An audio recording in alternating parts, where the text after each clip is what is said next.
હવે ઘણા વિદ્યુત ભારો વચ્ચે લાગતા બળોની વાત કરવી છે. એટલે કે સંપાતપણાનો સિદ્ધાંત સમજવો પડે. જ્યારે કોઈ વિદ્યુત ભાર ઉપર એક કરતાં વધારે કુલમ બળ લાગતા હોય ત્યારે પરિણામી કુલમ બળ દરેક સ્વતંત્ર કુલમ બળોના સદિશ સરવાળા જેટલું હોય. ફરીથી લઈએ નિયમ. સંપાતપણાનો સિદ્ધાંત કહેવાય. જ્યારે કોઈ વિદ્યુત ભાર ઉપર એક કરતાં વધારે કુલમ બળો લાગતા હોય ત્યારે પરિણામી કુલમ બળ દરેક સ્વતંત્ર કુલમ બળોના સદિશ સરવાળા જેટલું હોય છે.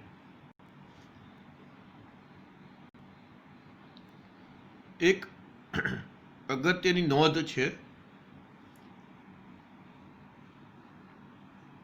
જ્યારે બે વિદ્યુત ભારો વચ્ચે ઉદ્ભવતા કુલંબીય બળ પર ત્રીજા વિદ્યુત ભારના બળની હાજરીની અસર થતી નથી.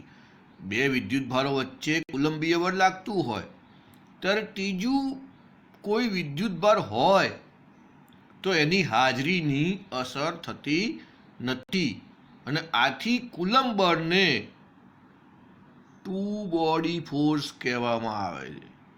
કુલંબ બળને ટુ બોડી ફોર્સ કહેવામાં આવે છે. હવે આપણે સંપાતપણાનો સિદ્ધાંત છે એને આગળ વધારીએ. આકૃતિમાં 4 વિદ્યુત ભારો આપણે જોઈ શકીએ છીએ. Q1,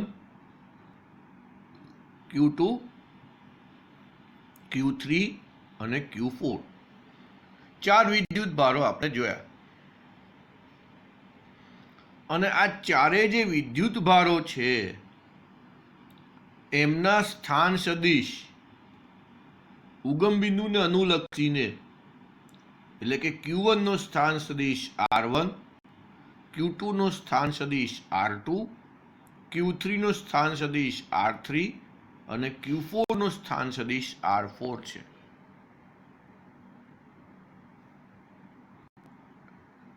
આપણે Q2 વિદ્યુત ભાર ઉપર બાકીના બધા વિદ્યુત ભારો એટલે કે Q2 વિદ્યુત ભાર ઉપર Q1, Q3 અને Q4 બળ લગાડશે. Q2 વિદ્યુત ભાર ઉપર Q1, Q3 અને Q4 બળ લગાડશે. એનું પરિણામી બળ આપણે જોવું છે. એટલે કે Q2 પર Q1 બળ લગાડે, Q2 પર Q1 બળ લગાડે એને આપણે F21 કહીશું. Q2 પર Q3 બળ લગાડે એને F23 કહીશું. Q2 પર Q4 બળ લગાડે એને F24 કહીશું. આમ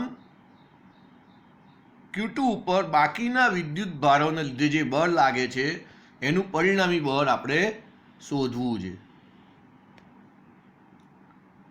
અને આપણે F2 કહીશું. તો પહેલા આપણે વ્યક્તિગત શોધવાના કે Q2 પર Q1 ને કારણે લાગતું બળ F21, Q2 પર Q1 ને કારણે લાગતું બળ F21. તો F21 બરાબર કે Q1 Q2 છેદમાં R21 નો square into R21 caret. Q2 પર Q1 વડે લાગતું બળ F21 સદિશ F21 ઇક્વલ ટુ કે Q1 Q2 છેદમાં R21 નો સ્ક્વેર ઇન્ટુ R21 કેરેટ. એ જ રીતે Q2 વિદ્યુત ભાર ઉપર Q3 વડે લાગતું બળ F23. તો F23 બરાબર કે Q2 Q3 છેદમાં R23 નો સ્ક્વેર ઇન્ટુ R23 કેરેટ. એ જ રીતે Q2 વિદ્યુત ભાર ઉપર Q4 વડે લાગતું બળ F24. તો સદિશ F24 ઇક્વલ ટુ કે Q2 Q4 છેદમાં R24 નો સ્ક્વેર ઇન્ટુ R24.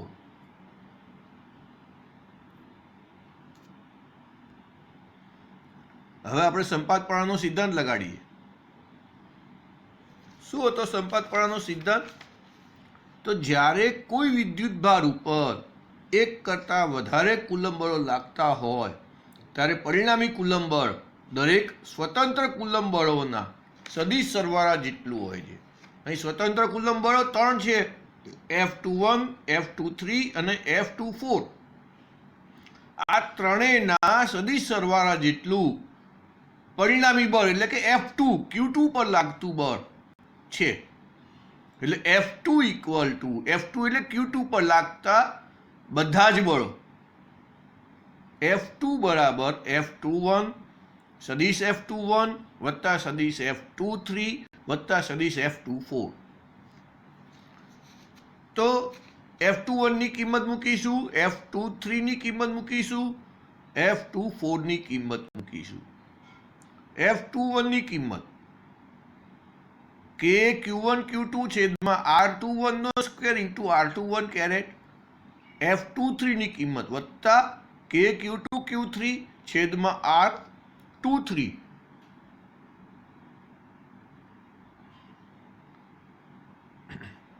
નો સ્ક્વેર ઇન્ટુ R23 કેરેટ અને છેલ્લે F24 ની કિંમત કે Q2 Q4 છેદમાં R24 નો સ્ક્વેર ઇન્ટુ R24. આ આખા સમીકરણમાં કે અને Q2 કોમન નીકળશે. તો હવે મને મળશે કે Q2 કોમન કાઢીશું તો Q1 છેદમાં R21 નો સ્ક્વેર ઇન્ટુ R21 કેરેટ વત્તા Q3 છેદમાં R23 નો સ્ક્વેર ઇન્ટુ R23 કેરેટ વત્તા Q4 છેદમાં R24 નો સ્ક્વેર ઇન્ટુ R24 કેરેટ. આ પરિણામી બળ પતી ગયું આપણી જોડે, પણ મારે ટૂંકમાં લખવું છે. તો આ જે સરવાળો છે કાઉન્સમાં, મોટા કાઉન્સમાં જે સરવાળો કર્યો છે એ સરવાળો એટલે સિગ્મા. તો મારે સિગ્માના સ્વરૂપમાં લઈ આવવું હોય તો F2 ઇક્વલ ટુ સદિશ F2 ઇક્વલ ટુ કે Q2 કોમન છે જ ઇન્ટુ સિગ્મા જે ઇક્વલ ટુ 1 થી 4. એટલે જ્યાં જ્યાં 1 છે, 2 છે, સોરી 2 નહીં, જે ઇઝ નોટ ઇક્વલ ટુ 2 એટલે 1, 3 અને 4 એની જગ્યાએ મેં જે મૂકી દીધા. જે ઇક્વલ ટુ 1 to 4 બટ જે is not equal to 2 into QJ છેદમાં R2J નો વર્ગ ઇન્ટુ R2J. એનો અર્થ એવો થયો કે પહેલાં જે QJ છે એની જગ્યાએ મારે Q1 મૂકી દેવાના. એટલે કે પહેલાં જેની જગ્યાએ 1 મૂકી દેવાના, જ્યાં જ્યાં જે છે ત્યાં 1 મૂકી દો તો Q1 છેદમાં R21 નો સ્ક્વેર ઇન્ટુ R21 થઈ જશે વત્તા સિગ્મા એટલે વત્તા પછી જેની જગ્યાએ 3 મૂકી દો એટલે Q3 છેદમાં R23 નો વર્ગ ઇન્ટુ R23 કેરેટ અને પછી જેની જગ્યાએ 4 મૂકી દેવાના. એટલે મને આ આખું સમીકરણ મળી જશે કે Q2 sigma J is equal to 1 to 4 J is not equal to 2 QJ છેદમાં R2J નો વર્ગ ઇન્ટુ R2J કેરેટ. અને આગળ શીખી ગયા એમ કે Q2 sigma J is equal to 1 થી 4 J is not equal to 2 QJ છેદમાં R2 માઇનસ RJ માનાંકમાં નો ઘન ઇન્ટુ R2 માઇનસ RJ. વિદ્યુત ક્ષેત્ર અવકાશમાં આપેલા કોઈ વિદ્યુતભાર ક્યુની આસપાસના વિસ્તારમાં કોઈ પી બિંદુ પાસે બીજો વિદ્યુતભાર Q0 મૂકતા વિદ્યુતભાર Q વડે તેના ઉપર વિદ્યુતીય બળો લાગે છે. હવે જો વિદ્યુતભાર Qને દૂર કરવામાં આવે તો આપેલા વિસ્તારમાં શું રહેશે? આ પ્રશ્નનો ઉત્તર મેળવવા માટે વિદ્યુત ક્ષેત્રની સંકલ્પના ખૂબ જ ઉપયોગી છે. વિદ્યુતભારની આજુબાજુના જેટલા વિસ્તારમાં વિદ્યુતભારની અસર પ્રવર્તમાન હોય તે વિસ્તારને વિદ્યુત ક્ષેત્ર કહે છે. વિદ્યુતભારની આજુબાજુના જેટલા વિસ્તારમાં વિદ્યુતભારની અસર પ્રવર્તમાન હોય તે વિસ્તારને વિદ્યુત ક્ષેત્ર કહે છે. ધારો કે કોઈ એક વિદ્યુતભાર Qને યામ પદ્ધતિના ઉગમ બિંદુ ઉપર મૂકેલો છે. કોઈ વિદ્યુતભારને યામ પદ્ધતિના ઉગમ બિંદુ પર મૂકેલો છે અને તેના વિદ્યુત ક્ષેત્રમાં કોઈ એક બિંદુએ Q0 વિદ્યુતભારને એવી રીતે મૂકવામાં આવે કે જેથી Qનું સ્થાન બદલાય નહીં.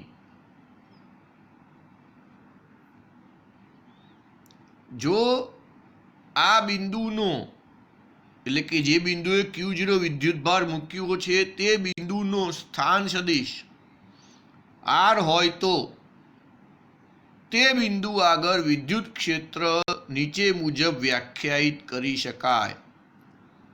ER ઇક્વલ ટુ સદિશ ER ઇક્વલ ટુ બળ FR છેદમાં Q0. બહુ મહત્વનું સમીકરણ છે, ફરીથી લઈએ. ER ઇક્વલ ટુ FR છેદમાં Q0. અહીં E ને આપેલા વિદ્યુતભાર Qનું R સ્થાન સદિશ આગળનું વિદ્યુત ક્ષેત્ર અથવા વિદ્યુત ક્ષેત્રની તીવ્રતા કહે છે. વિદ્યુત ક્ષેત્ર શેની પર આધાર રાખે? તો વિદ્યુત ભાર તંત્રના વિદ્યુત ભારોના મૂલ્ય ઉપર આધાર રાખે. વિદ્યુત ભારોની ગોઠવણી ઉપર આધાર રાખે અને Q0 ના સ્થાન સદિશ ઉપર આધાર રાખે. વિદ્યુત ક્ષેત્ર ઉત્પન્ન કરતા વિદ્યુત ભારોને વિદ્યુત ક્ષેત્રના પ્રાપ્તિ સ્થાનો કહે છે. વિદ્યુત ક્ષેત્ર ઉત્પન્ન કરતા વિદ્યુત ભારોને વિદ્યુત ક્ષેત્રના પ્રાપ્તિ સ્થાનો કહે છે. વિદ્યુત ક્ષેત્રની તીવ્રતાનું મૂલ્ય નક્કી કરવા માટે વપરાતા વિદ્યુતભાર Q0 ને પરીક્ષણ વિદ્યુતભાર કહે છે. વિદ્યુત ક્ષેત્રનો એકમ ન્યૂટન પર કુલમ અથવા વોલ્ટ પ્રતિ મીટર છે.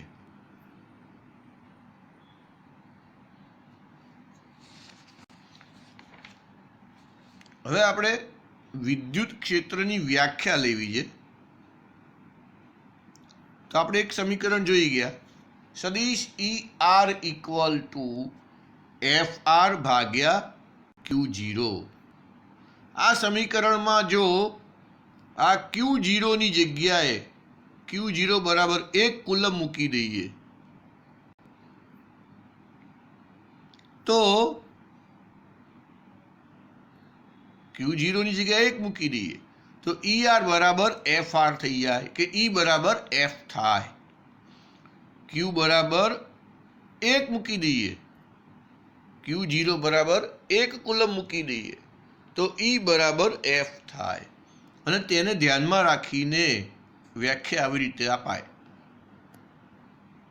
કોઈ પણ વિદ્યુતભાર તંત્રની આસપાસના વિસ્તારમાં કોઈ બિંદુ પાસે એકમ ધન વિદ્યુતભાર પર લાગતા બળને તે વિદ્યુત તંત્રનું વિદ્યુત ક્ષેત્ર અથવા વિદ્યુત ક્ષેત્રની તીવ્રતા E કહેવામાં આવે છે. ફરીથી લઈએ. કોઈ પણ વિદ્યુતભાર તંત્રની આસપાસના વિસ્તારમાં કોઈ બિંદુ પાસે એકમ ધન વિદ્યુતભાર પર લાગતા વિદ્યુત બળને તે વિદ્યુત તંત્રનું વિદ્યુત ક્ષેત્ર અથવા વિદ્યુત ક્ષેત્રની તીવ્રતા E કહેવામાં આવે છે.